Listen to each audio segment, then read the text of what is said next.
Hey, good morning, good afternoon, good evening, Infinite Crypto Cruisers. Hey there, folks. My name is Brad Varnell. This is the Infinite Crypto YouTube channel, and today is Monday morning. It is our Mindset Mastery Monday. Welcome. Hope you guys all had a fantastic weekend. I actually got to do some pretty cool stuff this weekend. I got invited out to a event in Las Vegas called Pulse Chain 369, and that was a lot of fun. Met a lot of incredible people, met a lot of projects from the Pulse Chain ecosystem, and definitely had a really cool time. One of the highlights of the trip was I was able to go with my wife. And so she found a hotel. We were just kind of looking for something cheap and someplace easy, access to the event. And so we end up at this place called the Grand View. And man, holy smokes, after living in Las Vegas for going on 18 years, I had never been to this place. And it's one of the most awesome places that I've ever stayed in Las Vegas. It's right next to the South Point Hotel and Casino. And man, it's like a little apartment. Like we walked in, I didn't know what to expect. We walked in and it was an apartment. It literally had a dining room table with 4 chairs. It had a full kitchen with a dishwasher and a refrigerator and a microwave and a blender and and a toaster. And then what really blew my mind is it had a washer and a dryer. Like you could wash and dry your clothes. And I was kind of showing it on like FaceTime to my son. You go in and the bathroom had like this huge walk-in shower, like massive shower, super big shower, plenty of room for 2 people. You could have probably squeezed 3 people in there if you were really trying. And then it had an incredible standalone, separate, massive bathtub. And then it had the king bedroom with a king-size bed and a TV and everything. And then out in the kitchen living room, there was a living room too. So there was a couch and a chair and another TV. And what I thought was ridiculous, the craziest thing about this joint was it was $175 for 2 nights. So less than $100 per night, for this, like literally an apartment. So I joked around with my wife because when I was a younger man and I was a poker player, one of the dreams was kind of live in the hotel, to be able to live in a hotel and then literally just like get up in the morning and, take the elevator down into the casino and be able to go play poker at the casino that I was living at. Now, this hotel, the Grandview, doesn't technically have a poker room. It's not a casino. It's more like a resort, but it's literally within minutes of the South Point poker room by walking. Like you walk across a small little street that's dead with a crosswalk. You go up a couple of steps into the South Point and you're literally walking into the end of the building where the poker room is. So it's kind of funny to think that, literally, for what I was paying for a house in Las Vegas, I could live in this place. Now I'm guessing, it was a Thursday night, Friday night. So we did pay it. Friday night was one of the nights. So I don't know, like theoretically speaking, it might even have been less for some of the weekdays, might have been a little bit more for the weekends, but it kind of blew my mind to think that I could basically live in this hotel for around $2,700 a month. And, obviously you don't have any air conditioning expenses. You don't have a cable bill. You don't have an internet bill. They've got, internet access. You get, full cable, and, you've got your washer and dryer there. So, at this point in time in my life, I'm a little bit older, a little bit more grown up. Back then I didn't have pets. I didn't have, a lot of the things that I have now. Now I've got almost a zoo going on. For those of you that didn't know, we're definitely huge animal lovers here. We've got 3 dogs. We've got 6 cats. And we're looking, as we expand and buy a bigger piece of property, to expand on that a little bit. But anyways, that's my story. What about you guys? Anybody here do anything fun and exciting for the weekend? Anybody go anywhere, do anything out of the norm, or did everybody just kind of kick back at home and watch these incredible cryptocurrency markets? Oh man, anybody here? Excuse me, man, my nose. I've got cat hair or something on my nose. Anybody here, you know, a little depressed or a little frustrated about the cryptocurrency markets? I can understand if you are. I didn't get this stream set up properly, so the title of this stream was actually going to be 3 Dream Killers. 3 things that I really think are hurting a lot of people, that are killing a lot of people's dreams. And folks, I do want to go over this quick today. I've got some other things going on that I have to take care of. And I really, you know, one of the things about being a YouTuber is you got to look at your numbers. And one of the things that I look at is, you know, the average view time and how long I'm actually keeping your guys' attention. And I see a significant drop off anytime I go longer than about 45 minutes in these videos. I see a drop off in the number of views that we get, and I see a drop off in the amount of time that you guys are actually sitting here spending this time with me. And it doesn't do either one of us any good for me to make these videos if you guys aren't interested enough in them to really watch them and get, you know, and get the good out of them. So that's one of the reasons I'm want to cut these down, especially on the Monday. I think that, you know, really 20, 30 minutes of good, positive, wholesome mindset material is enough to get you excited and rolling on in your day. It's enough to give you something to think about, something that you can work on and potentially, you know, make some changes if you like what you hear. Where when you get me droning on for an hour, hour and a half, I think you just have lost your interest.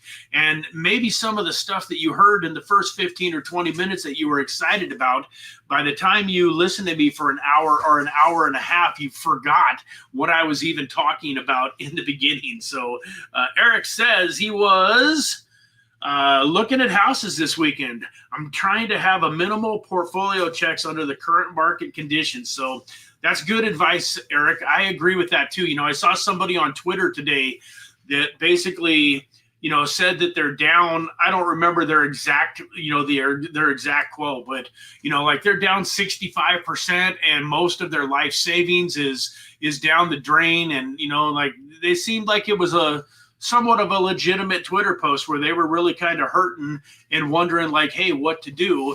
And so, you know, if I see a Twitter post like that where it just seems like somebody that's being, you know, flippant, somebody that's just being kind of a jerk, or that's, you know, that is being sarcastic, I don't normally reply on it. But this person really seemed kind of sincere, like, what do I do? And so, you know, I told them, you know, and they asked, you know, is anybody else where I am? And I said, yeah, man. I said, yeah, we are all where you are, or we have been where you are at one point in time. And the good news is that the fix is simple. All you have to do is, if you have more money, buy more crypto. And if you don't, just hold the crypto that you got and be patient. You know, one of my favorite guys in the world, I talk about him a lot, gentleman named, why can't I think of his name off the top of my head? Bill. You know, one of my good friends, Bill, super successful, owns an amazing landscaping company and landscape maintenance company out in Washington State. And, you know, has an incredible life. And he's got probably one of the biggest crypto portfolios of everybody that I work with, hundreds and hundreds and hundreds of thousands of dollars in crypto. And he's messaging me yesterday going like, Brad, what is going on? Now that we are just going to have a strategic reserve that only has Bitcoin in it, does that mean that altcoins aren't a viable investment anymore? You know, should I get rid of everything except for Bitcoin? And I tried to explain to him, no, that's not the case at all. Bitcoin is probably the best choice for the reserve. I don't know that it made sense to put Solana and XRP and some of the other tokens that they were talking about into that bucket. I think Bitcoin is perfect at what Bitcoin does.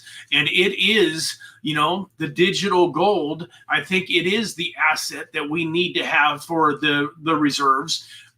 But the fact that they're not putting in any of the altcoins into the reserves, folks, that does not mean that altcoins are not a viable investment. It doesn't mean that they're not going to do super duper amazing things. So if you're worried about that at all, just hold on. It's if you go back in history and look at all of the previous bull market cycles, every single one of them had a Bitcoin retracement of 25 to 40%, and usually multiple.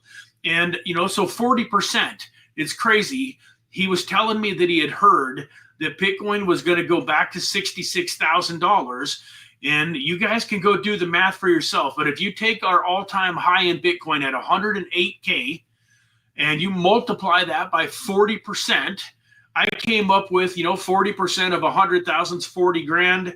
40% of 8,000 is 4 times 8 is 32. So 3,200. So I came up with 43,200 would be a 40% retracement. So what is 108 minus 43? Well, that'd be what, 65? And then, $200. So 6,500 or 65,000 would be a 40% retracement. So the people that are saying that it could go back to 66, yeah, that's a totally legitimate price point. And guess what? If Bitcoin ran all the way back to 66, it's nothing to get upset about. It's nothing to freak out about.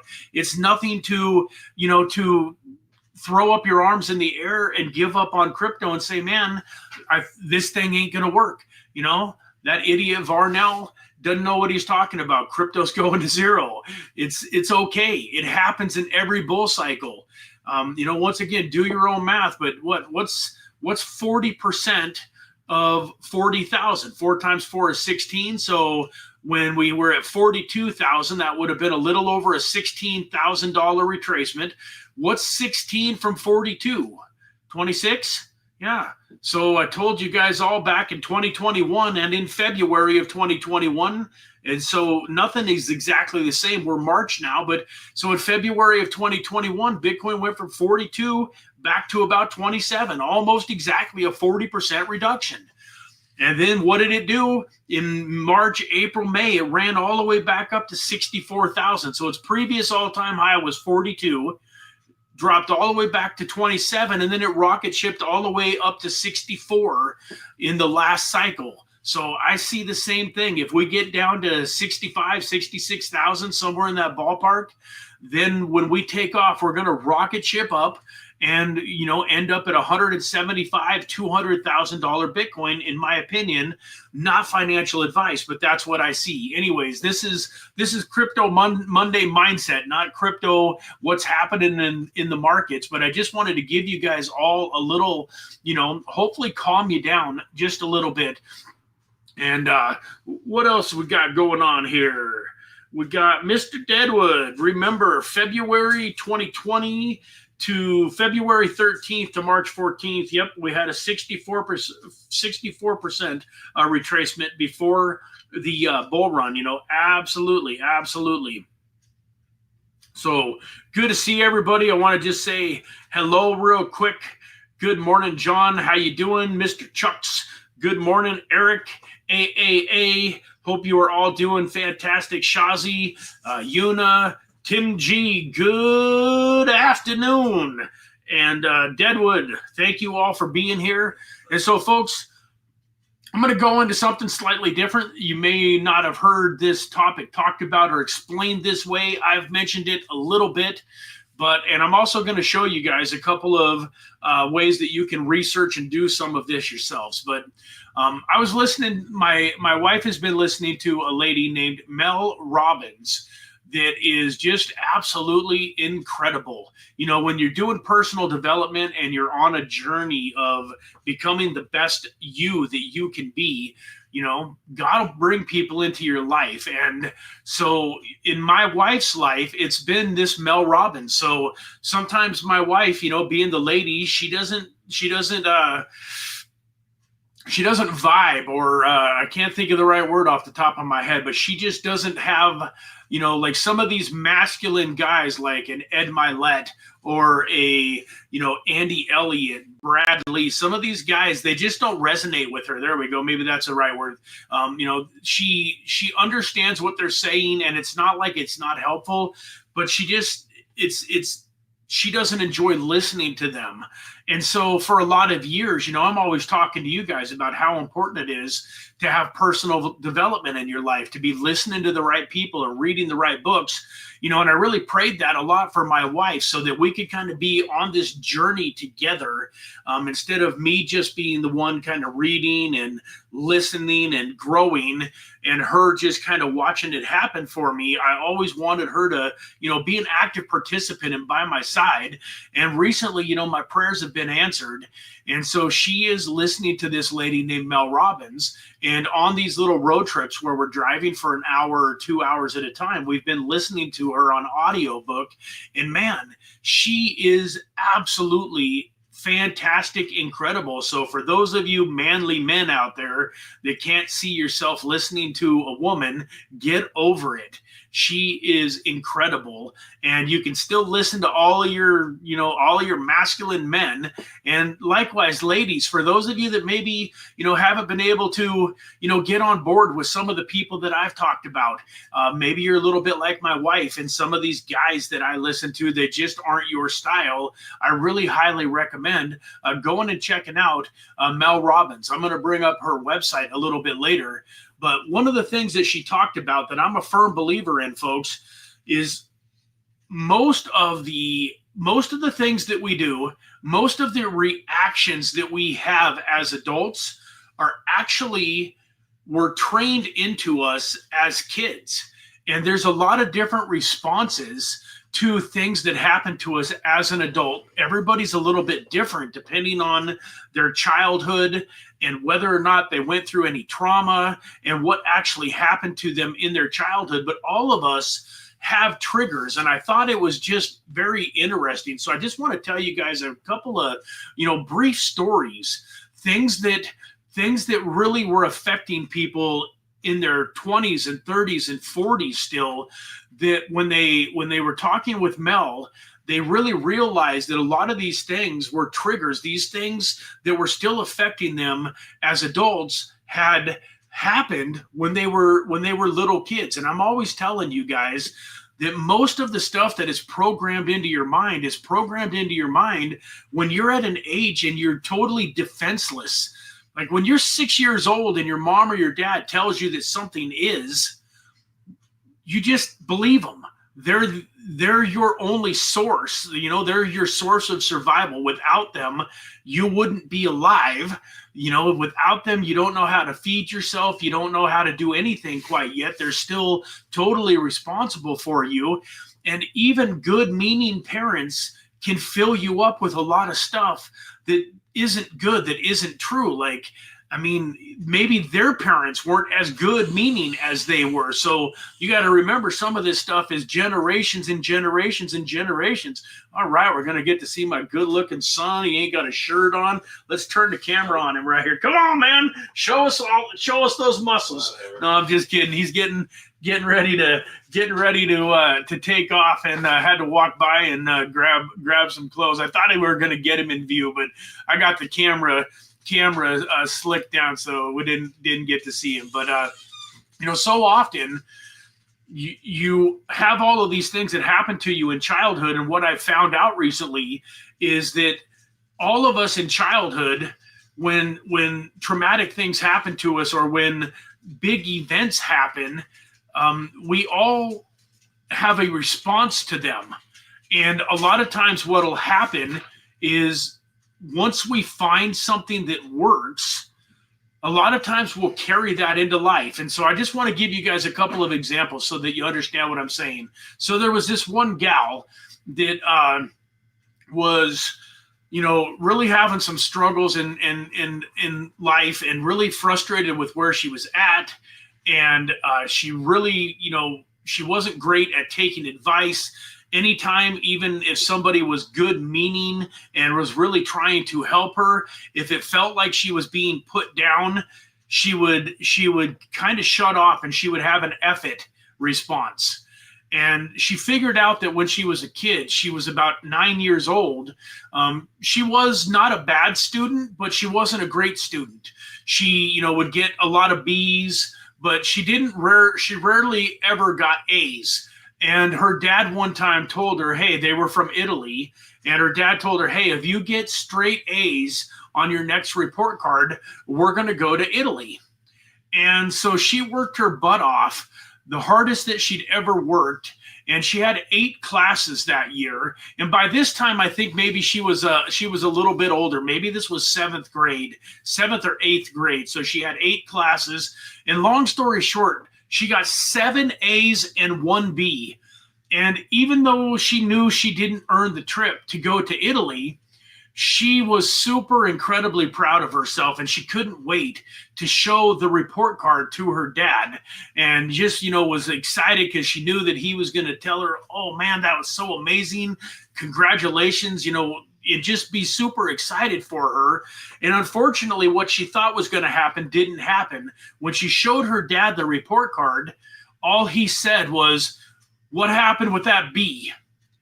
He never acknowledged the 7 A's at all. He never gave her any encouragement, any positive reinforcement. All he did was focus on that 1 B that she got. And that created a big F it response in her. F it. If that's how it is, I'm just not going to try anymore. F it. If that's how it is, then I'm not going to care. F it, F it, F it. And every time in her life, anything in her life ever started to remind her of that moment, she would go into that F it mode. And so she was sabotaging her life. She wanted to move up through the company that she was working at and get promotions. But because of this F it response, anytime it felt like she didn't get the proper accolades for the work that she was doing, or anytime it felt like a boss was, maybe giving her some incredible feedback, constructive criticism, she didn't take it that way. And when it started to come, she would have this F it response, and she would get herself in trouble with her employers that she wasn't moving up through the company the way that she wanted to. And the cool thing about these books, these audio books, is she didn't understand it. Part of this session, this coaching session, if you will, or if you want to call it a therapy session, is that Mel Robbins, through asking her about her childhood and asking her about some of the things that had happened to her and asking her about some of these moments, was able to draw this out of her. And so by the end of it, awareness is half the battle. She was aware why she has this big F it response and how to overcome it. That's one of the most important things. Now that she knew that it was there, she could overcome it. In a little bit more of a traumatic case, so I'm not gonna talk about anything here that's too crazy. So if you're listening to this with your kids and stuff like that, I don't think you necessarily have to push them out of the room or anything. But at the same time, for those of you that maybe have had something like this happen to you, it might be a little bit emotional. And if you don't want your young kids to listen, I do want to give you an opportunity to remove them from the room. But I don't necessarily think that it's going to be that bad. I'm not going to go into some of the really traumatic stories and some of the abuse that people suffered as youngsters. But in this one particular case, this lady really had trouble with partners that would drink.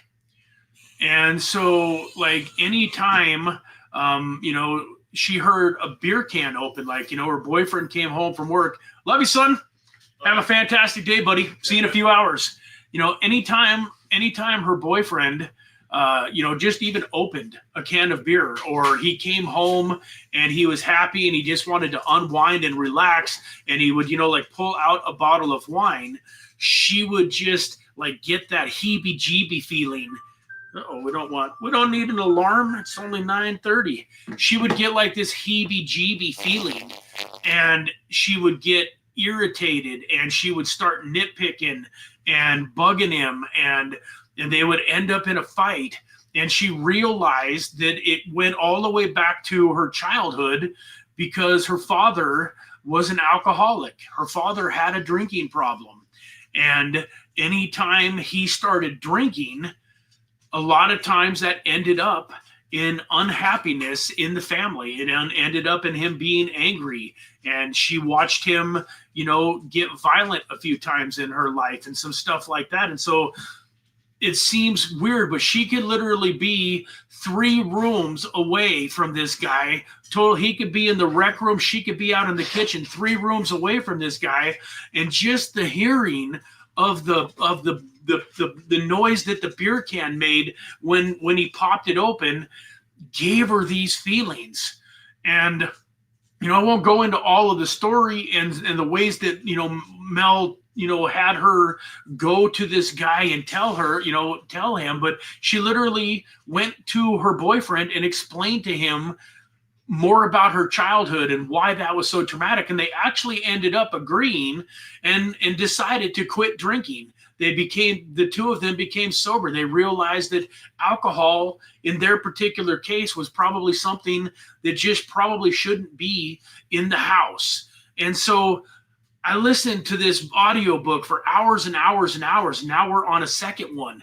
And the crazy thing was, over and over and over through these stories, I heard things that, that I could relate to, that I could understand why there's things in my life, like with when we were talking about it, like with my weight loss. You guys that have been following me know it's no secret that I want to get fit. I want to get under 200 pounds. The last time I was 200 pounds, I was probably around 20 years old, 21 years old. And I was 200 pounds and I was pretty muscular and ripped. I've got a pretty stocky build and I looked great. And then, a few things happened. I got away from exercising. Back when I was even at 20 years old, I still played a ton of sports. We would play basketball on the weekends and in the afternoons when we weren't working and doing different stuff. I was still even playing football. On Saturday nights, we had a place called Shoreline Stadium. There was an actual kind of like a Texas stadium. We didn't have very many of them in Washington, but you know how most of the high schools, in Texas and different places have almost like a stadium. So we had one of those not too far from us, and we would go and we'd play 5-on-5, 6-on-6, 7-on-7. Sometimes we'd get almost like a full game going, but we were playing football, on Friday nights. I was super athletic, in my youngster years. I played basketball. I played football. I wrestled. I played a little bit of baseball, but like basketball and football were my main sports. And I was always active, playing, beach volleyball during the summer and so on and so forth. And then, as I got in a little bit later into my 20s, life came along, jobs came along, work came along, and I got away from the exercising. I was never a guy that went to the gym. I was always a guy that was just playing. So it almost wasn't like work. When you go to play basketball and you're playing, 3-on-3, 4-on-4 with your friends, it's just fun. It's not necessarily, a dedicated decision to go get exercise. Like we weren't going and playing basketball for the exercise. We were going because we loved playing and for the competition. And it just so happened that it helped keep us in shape. But anyways, like I'm really trying to explore, like what happened to me, if there's, any events as a child, if something caused me to have trouble releasing, this weight. There was another gal that we were listening to that was like, 294 pounds, 5'6", 5'7", 294 pounds. So she's a whole person more overweight, probably than she should be. She wants to get down to like 150 pounds. And listening to some of the triggers and some of the triggers as in things that happened to her as a kid that cause her to overeat and take comfort in food, that are different now, but as an adult, they still trigger her and cause her to overeat. And there's a comfort there. There's almost, although logically speaking, she wants to lose the weight, there's some things going on in her subconscious mind that don't collaborate. They're not in line. Her subconscious mind doesn't want her to be thin, because it takes comfort in some of the overweightness. In a weird way, she likes to be the center of attention, and being overweight gets her that attention because people are always worried about her and, you know, wanting her to get healthier, and they're afraid for her. But it gets her attention, even if it's bad attention. It's better than no attention. And because she has this desire, this need from things that happened at a very young age to be the center of attention, she realized through this conversation that she actually liked being fat, that she liked the attention that it got her. And, you know, I'm not here to judge, and I'm not necessarily saying that that is my situation. I'm just telling you guys, after listening to this book and these books, I realize that probably each and every one of us in some shape, manner, or form is carrying things from our childhood into our adulthood that aren't serving us. They might have been a protective mechanism back when you were a kid and helped you cope with a situation, but they're not serving you in the goals and the dreams and the plans that you have for yourself as adults. Now, I am not, you know, like I'm always given that I am not a financial advisor, disclaimer, but I am not a therapist. I am not a psychiatrist. I am not a psychotherapist. I'm whatever you want to call it. I've never taken one psychology class. I've never done anything in school that gives me any type of expertise in this field. And so I'm not going to try to give you any type of education or try to give you any type of advice. The only thing that I am going to suggest is if any of this resonates with you, and you maybe had some childhood trauma, and maybe you're like me and you're wondering why you're having trouble getting into shape, or maybe it's financially for you. You don't know how many people financially sabotage themselves. Every time they start to do better in life and things are going in the right direction, they're starting to get ahead of it in life. They're starting to have more money than they've ever had. They figure out a way to sabotage it. Either they do something that reduces their income, or they go buy some big, boat or something that they think that they need that ends up draining their wallet and their savings. And it happens like over and over and over to them in their lives. And they don't know why. Like, they want to be multimillionaires. They want to be free. They want to be able to go tell their job that their boss that they can't afford to work for them. But every time it looks like it's heading in that direction, something holds them back, and it comes back. It's fear. It's fear. But the trouble is most of the time you don't even know that it's fear. And unless you do a little bit of introspection, unless you go back in life to figure out where the fear came from, you won't even know.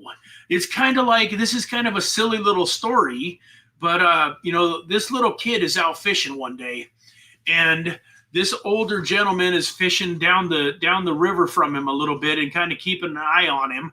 And he just notices this little kid goes, casts out, reels in this great big huge fish, and then he throws it back, and then, a few minutes later, the little boy catches another fish, and it's just a little fish, and the little boy keeps the little fish. And long story short, after watching this go on for a while and the kid keep throwing back the big fish, the guy just can't help himself, and he walks over and says, "Hey son, I'm just kind of curious. You got me wondering, why in the world do you keep throwing back all of the big fish and just keeping the little fish?" And the little boy says, "Oh, well, the frying pan that I use to cook the fish is only 8 inches wide. I have a pretty small frying pan." And folks, that might seem kind of silly, but the moral of the story is a lot of us, our minds are only 8-inch frying pans. And we want to have the great big 32-inch cast iron, skillet for our life. But, we're just so used to having an 8-inch frying pan. And so we throw away the big opportunities. We don't take advantage of them. The big fish jumps right almost into our lap. And because we only have an 8-inch frying pan, because we haven't trained our mind and expanded our vision and expanded our identity, we throw them back. And so I would highly recommend for all of you watching this, if any of this resonated with you at all, go check out some Mel Robbins. Go check out some Ed Mylett. Those are the two that I really like because they're pretty clean. They're very wholesome. They have good morals. They have good family lives. Ed Mylett has been married to his childhood sweetheart. He's got 2 amazing, beautiful children. Mel Robbins, I don't know her background as well, but she's also been married for a long time.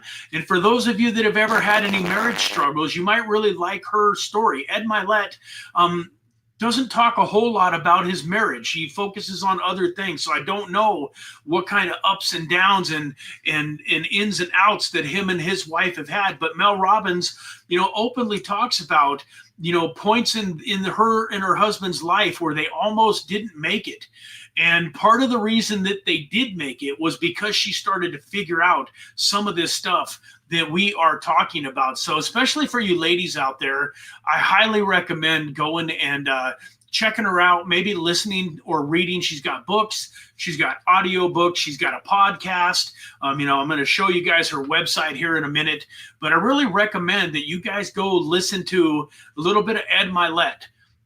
He's got hundreds of videos out now. He's been doing a podcast now for, 6, 7, 8 years, over 1 million subscribers, hundreds of podcasts. He puts out a new podcast every Tuesday and every Thursday. I'm not sure what schedule Mel's podcast is on, but I know every Tuesday morning I wake up and I listen to the Ed Mylett. Every Thursday morning I wake up and I listen to the Ed Mylett throughout my day on those 2 days. So with that, let me share my screen here and pop over. The first one that I want to show you once again is Mel Robbins. And I put this into the chat once. I'll do it again. I like to make this stuff easy for you guys. If you got to go back and Google her and look her up yourself, you're probably going to forget. So right now, just pull this up on a tab on your screen, melrobbins.com. Go check it out. This new book, Let Them, is life-changing. One of the other reasons that we have so much trouble being successful, or, one of the biggest reasons that people have trouble being successful in life is the fear of what other people are going to think. Even it's weird, my wife is 37, I'm 51, and we've decided that we want to have a baby. And my wife has a PCOS, which polycystic something ovary syndrome, that makes it hard for her to get pregnant. I've been told that my sperm have low motility or mobility, and anyways. So a few years back, 4, 5, 6 years ago, we tried to do some fertility treatment, and it didn't work. And we didn't do the full-on IVF treatment. We just did a smaller version of it. Long story short, we didn't get pregnant. We'd kind of given up. I was 50 and I was thinking, hey, our son just turned 18. I'm 50. Let's not have any more kids. But then, my wife, she really, really, really wants to have a baby together. And as some of you know, it's somewhat public knowledge. I've never had a biological child. And, so the 2 children that I have, their fathers weren't involved in their lives. And in my son's case, his father, unfortunately, had passed away. And so I am dad. I've fully adopted them. They have my last name. They're my kids as much as anybody's kids are their kids. But at the same time, my wife wanted to have one with me. And and I got on board. I thought it'd be kind of cool to have, a little Varnell running around that actually has my DNA, that has me, as part of them. And so, long story short, we're going through that, but you would be amazed at how much judgment we get. And most of the time it's just other people throwing out their own insecurities or their own views on us. But you would be amazed at how, what, you're 50 and you want to have kids? Like, that's weird. Like, that seems kind of strange. Like, why? Yuck. Like, oh my God, your kids are all grown up and now you want to start that process all over again? Like, I don't know, maybe other people have had less fun raising kids. I'm not sure, but it's been one of the coolest things in my life.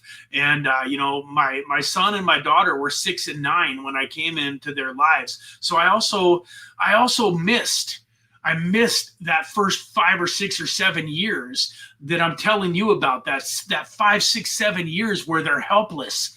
And I have the ability now to hopefully go fill this amazing little bundle of joy with all of the things that I'm teaching you on Monday. And hopefully I can raise a kid that has all of the good stuff in it from the beginning, that has a positive attitude, that has a love for exercise and being healthy and taking good care of themselves and so on and so forth. But my point is, like, my wife, sometimes she doesn't like telling people what our plans are because so many people kind of poo-poo on them. So many people think we're weird for wanting more kids at 37 and at 51.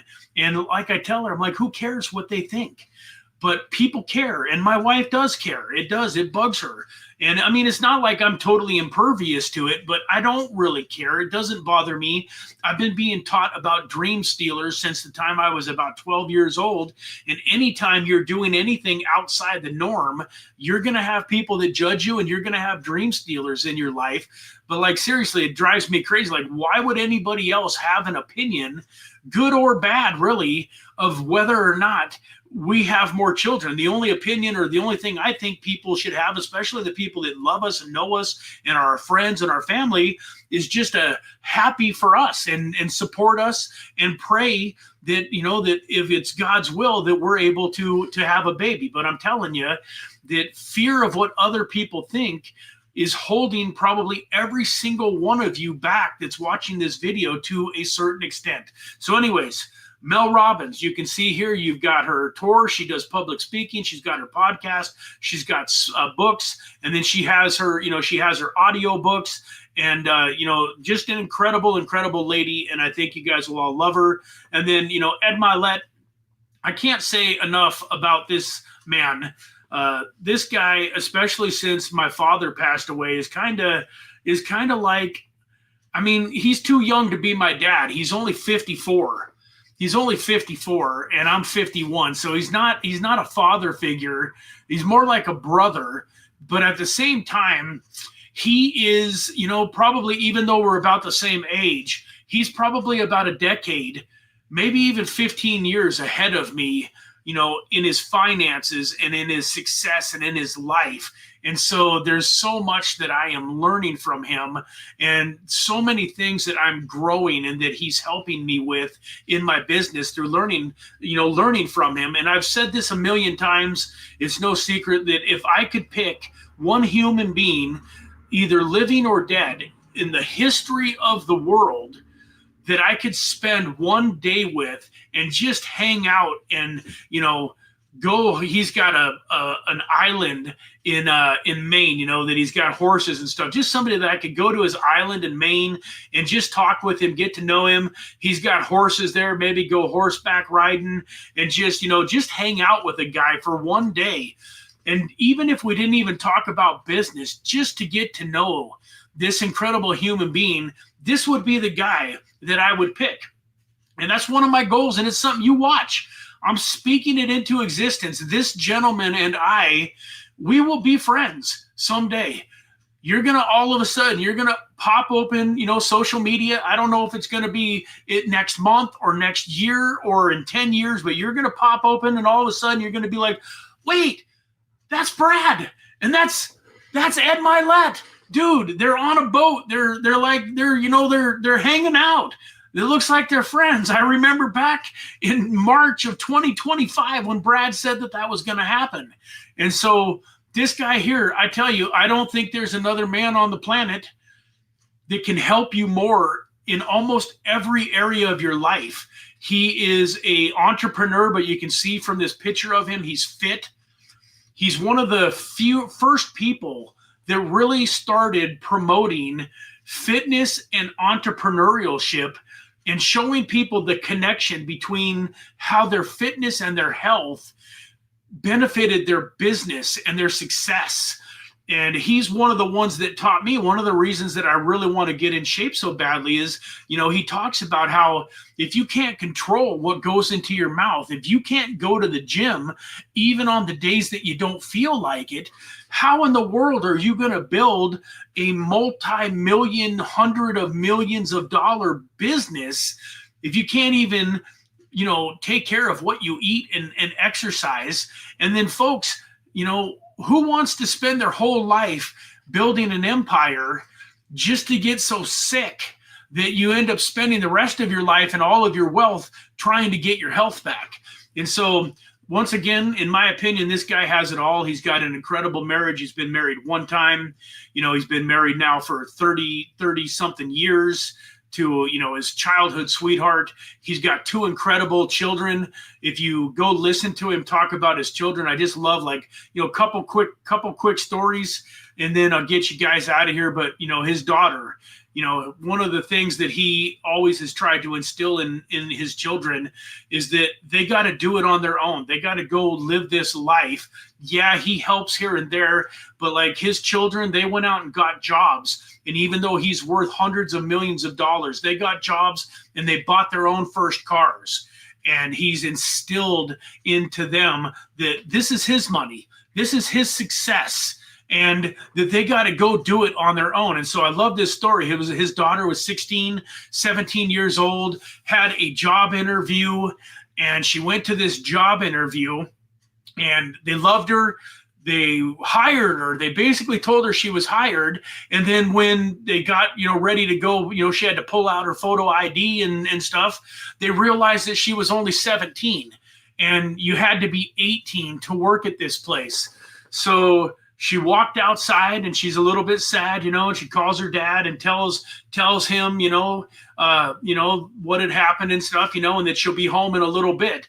But that's what I mean about training winners. I love this story. So as she's walking back to her car, she sees another place, like a frozen yogurt or some kind of a shop, and she sees that it has a hiring sign in the window. And this is the difference between winners and losers. You know, one of Ed's, he wrote a book called The Power of One More, and he raised his daughter with the, with that mindset. Is this it here? No. Oh man, it's got to be right here somewhere. It's one of my favorite books. I can't believe it's not here. Anyways, that's disappointing. Had an opportunity I would have loved to have shown off his book. But anyways, he's got a book called The Power of One More. And his daughter, having been, you know, taught that concept, she walked into this place and said, "Hey, I see that you're hiring. You know, my name's Ed Mylett, and I would like to, you know, apply for a job." And she walked out of there with a job. And that's the difference between winners and losers, folks. Most people would have just been focused on the fact that they weren't 18 and they didn't get that job. And she wasn't. She won. She went and got that job. And I know that that was a very proud moment for him to have seen that some of the things that he'd been teaching his daughter and instilling in her, you know, had paid off and paid off big time. And she was so proud of herself. What a winning moment. And that's a transformational, life-changing moment that's going to go with her through everything that she does for the rest of her life. You know, his son, I gotta do this real fast, but his son was a golfer at a young age. And he, you know, from 8, 9, 10, 11 years old, Ed Mylett was super busy with business and works. But the one thing that he did is on Saturdays, him and his son would go play golf on, you know, part of like a golf tournament, like a golf club. And Max, really practiced hard. He was doing a lot of incredible things. He had a great swing and stuff, but he just didn't have a ton of confidence. And because he was younger, Ed didn't want to, Ed wanted it to be fun. So every week they would go out and his dad would say, hey, just do your best. No matter how bad you do, no matter how good you do, I love you. And we're just going to go out. This is all about having fun. In fact, his son would even tell, his mom would say, hey, Max, have fun, have a great time. And Max would say, hey, we always have fun. It's all about having fun. So it wasn't about winning.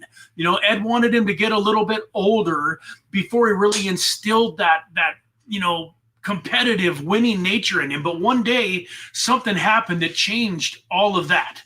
And what happened was Ed is in last place, or excuse me, Max is in last place in this little tournament that they're doing, which he normally was in last place. And they get done with the first 9 holes and they're taking a break for lunch.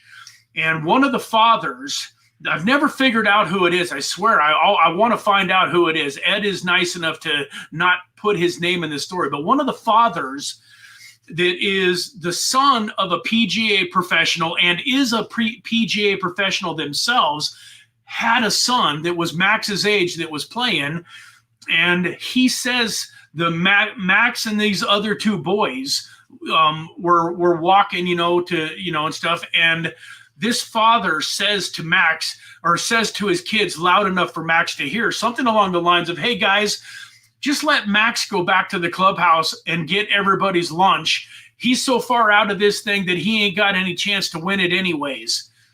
And you guys don't know Ed Mylett the way that I know him, because I've watched him for years and years and years now.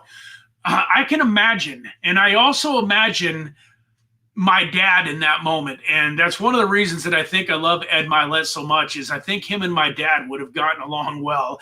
Ed Mylett bristled up, and I'll give you the PG version of this, but he basically told the guy, don't you ever bang, bang, bang, bang, bang, bang, bang, bang, bang, bang, bang, bang, talk to my son like that again. And then he told the other 2 boys to go ahead and go on, and he tells Max, you come over here, Max. And he gets down and he hunches down. It's going to make me cry, man. He hunches down in front of his little 8, 9, 10-year-old son. He says, Max, we're going to win this thing. And Max says, yeah, but Daddy, it's all about no, listen to me. Max, we're going to win this thing. And, Max is like scared, like shocked. He's never seen his dad like this. And Max says, yeah, but Daddy, I thought it's just supposed to be about having fun. And I love this saying. It's ingrained in me. He says, Max, winning is more fun than fun is fun. And that's one of his mottos in life. Remember that. Winning is more fun than fun is fun. And he starts pumping positive into his son. He starts pumping, belief and confidence. And he tells his son, hey, you just listen to what I tell you. You do what I tell you, and we're going to win this thing. And they're down by like 8 strokes going into the back 9. And on the very first hole, he tells, okay, Max, get your driver, tee this thing up, hit it, 150, 200 yards, because there's a pond of water. So you're just going to, just get it close to the water. Don't try to go over the water. And so Max hits it perfect, shoots it right nice, beautiful, beautiful shot. And the other kid tries to shoot it all the way over the water and ends up landing in the water. And Dad tells him, okay, now take your 3-iron and you're going to hit it here, and you're going to just want to go, right up here, get it close to the tee. Long story short, Max ends up birdieing that hole, and the other kid ends up bogeying it, and he gains 2 strokes.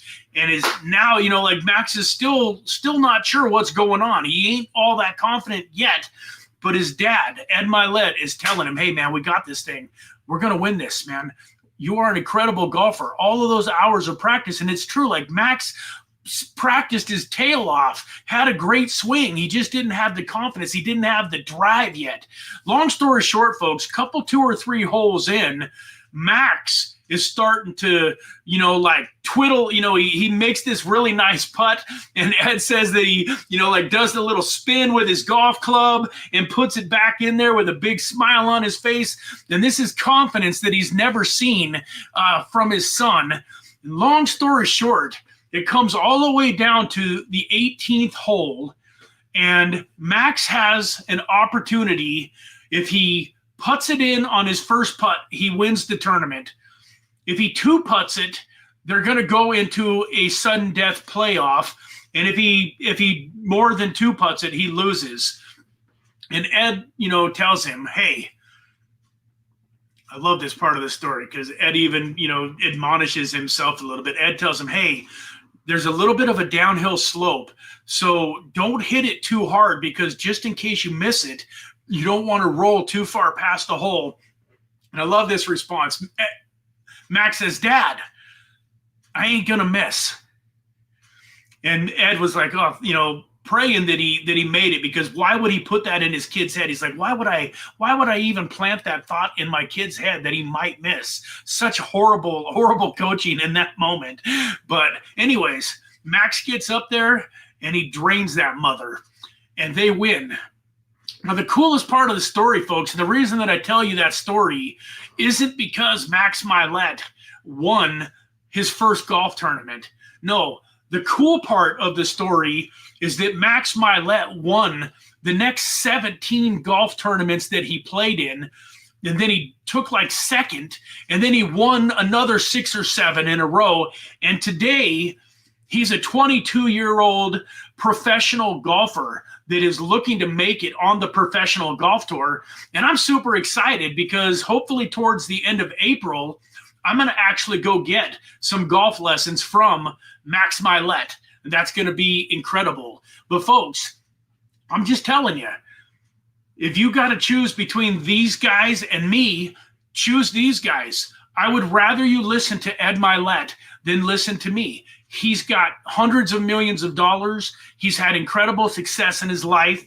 And I'm learning from him, and I want you guys to listen to me too. But I'm telling you, this guy will change your life. He will absolutely change your life if you give him a chance. And Mel Robbins too. They both are just two incredible human beings that God put on this earth to help people like you and I that are working hard, that want to be better than average, that don't want to lead mediocre lives, that don't want the norm, that we believe that we were put here to do something great on this planet. Both of these people will help you to achieve and have the life of your dreams, to have the relationship with your spouse and your kids of your dreams. And yeah, you're going to get the houses and the cars and the bank account of your dreams too. But those are some of the least significant things that Ed has. And that's one of the reasons that I love him and I enjoy following him. So with that, folks, I went over. Didn't get it done in 45 minutes. We're an hour in, but I love you all very much. I hope you had an amazing time listening to, the things that I had to say today. I hope that you got some value out of it, and I really look forward to seeing you guys tomorrow on the Tuesday Trader live stream at 9 a.m. Pacific Standard Time. God bless. Have a fantastic rest of your day. We'll see you soon. Bye-bye for now.